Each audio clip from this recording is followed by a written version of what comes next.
Jumbo. So this is your cell and microscope summary. This is what I photocopied and printed out for you in March, as if you were going to have a test. It looks like you won't be facing a test, but down the road you're expected to know things about the cell and the microscope for Science 9 and Science 10.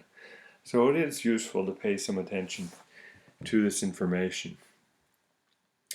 You would have done a microscope lab. You'd have to know the procedures. You already have a microscope summary sheet. You should know the parts of a microscope, and you should know that you're going to clip your specimen on the stage. You're going to start on low power and use the coarse adjustment knob. Once it's in focus, then you can move to medium power, but only use the fine adjustment knob. And again, when you go to high power, if possible, if it fits, because it's a long lens, once you're on high power, you would focus only using the fine adjustment knob. And microscopes are expensive and fragile, so you have to treat them with great care. You had a sheet on the cell called the cell introduction sheet.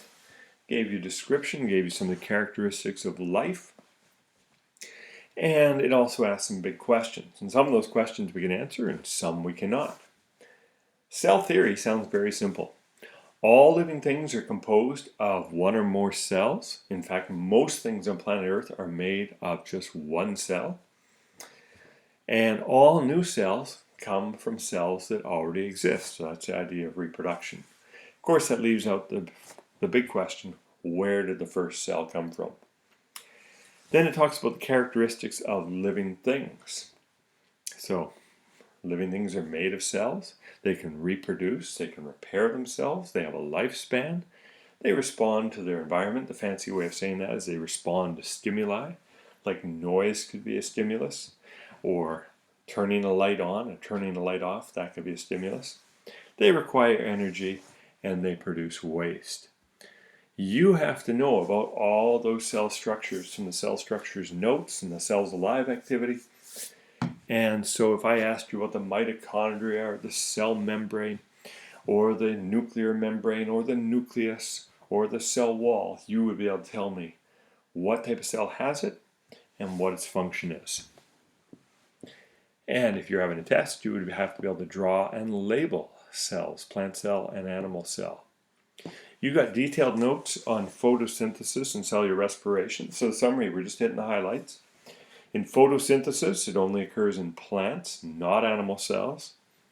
It involves chloroplasts, and chloroplasts contain that green pigment that absorbs light, sunlight, and allows carbon dioxide and water to be converted to glucose and oxygen. And glucose is the fuel, and oxygen is a nice byproduct. In plant and animal cells, cellular respiration occurs in the mitochondria. Those are the power packs of the cell.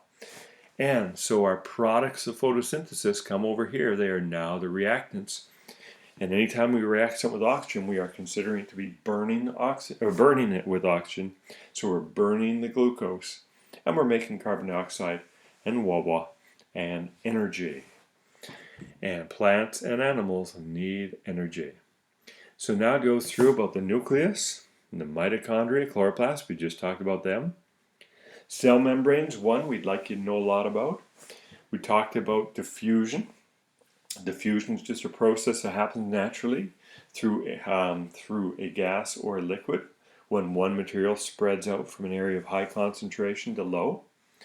And we gave you examples, like if you're near a bakery and you smell a nice bakery and there's no breeze, that's diffusion, just the smells gradually coming to you.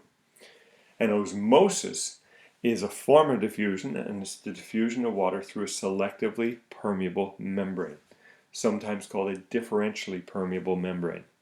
And your cell membrane is selectively permeable. For our purposes, we said, hey, big things cannot get in and big things cannot get out. Small things can get in, small things can get out, and that's a good thing. So we want things like our organelles to be too big to leave. You don't want your nucleus leaving because nothing would control the cell. Don't want your mitochondria leaving because then you wouldn't be able to make energy in that cell. But on the other hand, you do want to be able to get sugar and oxygen in and carbon dioxide out, and you want water to be able to move back and forth, transporting things.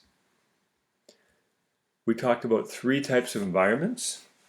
We have hypertonic, hypotonic, and isotonic. Iso, as we know from chemistry, means the same.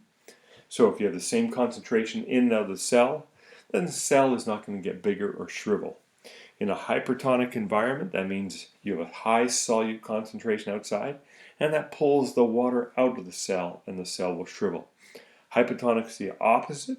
If you have an environment like just pure water, so your concentration of solute is higher inside the cell, then that is actually going to pull water in the cell, and it may go to the point of bursting.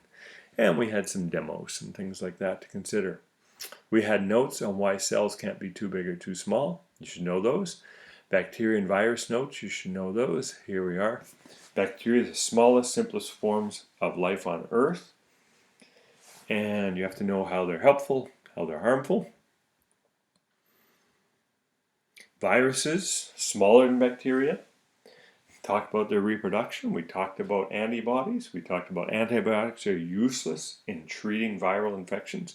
We're relying on the immune system, and we may be relying on vaccines. And with COVID-19, of course, we are hoping to get a vaccine, because once you have a vaccine, then you can immunize people. They'll be sensitized to it, and they should not be affected by that virus in the future. The cell is one of the most complicated sections that we deal with in Science 8. There's a lot of terms, a lot of strange words, and that's why flashcards are a recommended way.